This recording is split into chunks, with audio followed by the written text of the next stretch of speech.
So we are going to do another homework problem. So make sure you go to myaccountinglab.com, which will reroute you here to this mylabmastering.pearson.com, which is the new address. So remember, you don't go to Canvas, you go to myaccountinglab.com. That will get you to this mylabmastering.pearson.com. And then you'll sign in and you'll go down after selecting your course to the assignments here, and you're going to click on do homework, and that's going to lead us to our problems here. So for this one, we are going to be working on short exercise 1-8, identify the account type. So this one hopefully will be pretty easy. And you'll notice for this one, there is only one problem here. This is the book static one, which stays the same for everybody. And if there are any numbers, they stay the same. So for this one here, we can minimize the list on the left to get more real estate here for our problem. So for each of these accounts here, we are going to identify each of the following accounts as an asset, liability, or equity. So when you click down into each of these cells, it will give you each option and you'll select the correct one.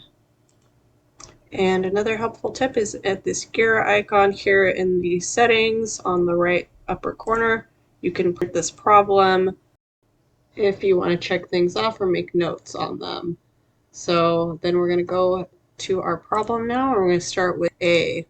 So for accounts payable, what type of account is accounts payable? So our options are asset, liability, or equity. So remember, with the accounts payable, it's something that is a debt, something that we need to pay within 30 days.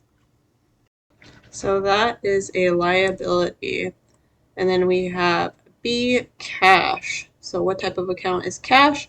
Cash should be the easiest of them all. It is an asset, and it's everyone's favorite asset. So next up now we have C, owner capital. So owner capital, is that an asset, liability, or equity? Well, that's the name of the equity account.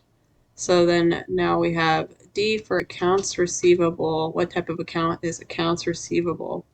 These are amounts that our customers owe us, therefore it is an asset. And an asset, again, has a future value.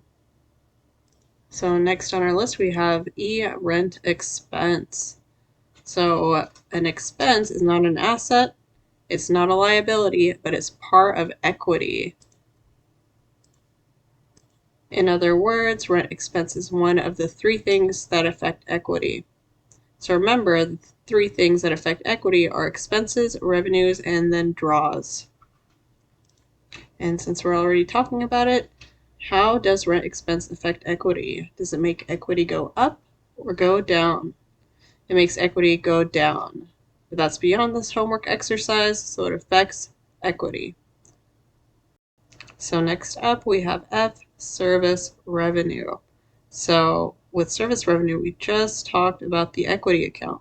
So it is not an asset, not a liability, but it does affect equity. So how does revenue affect equity? It makes equity go up. So we'll go ahead and enter equity here. And when do we record service revenue? We record service revenue whenever we provide a service. So when we sell a service, you record revenue. All right, so now we can move on to G, supplies. So they don't specify office supplies, but these things like supplies could be printer paper, your staples, stuff like that. Now this one's a little bit tricky because this book assumes that you bought a whole bunch of office supplies, and it's going to take you quite a while for you to use up those supplies. So your book is saying these office supplies will have future value, therefore they are an asset.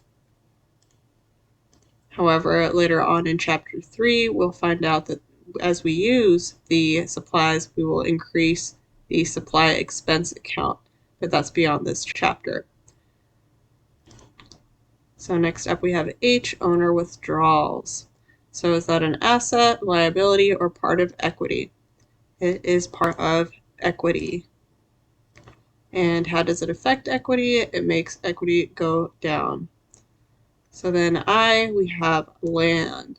This should be pretty easy. That's an asset since it has a future value. And then lastly, we have J, salaries expense. Just like the rent expense above here, it affects equity, and that is that. So let's go ahead and check our answer. Well done.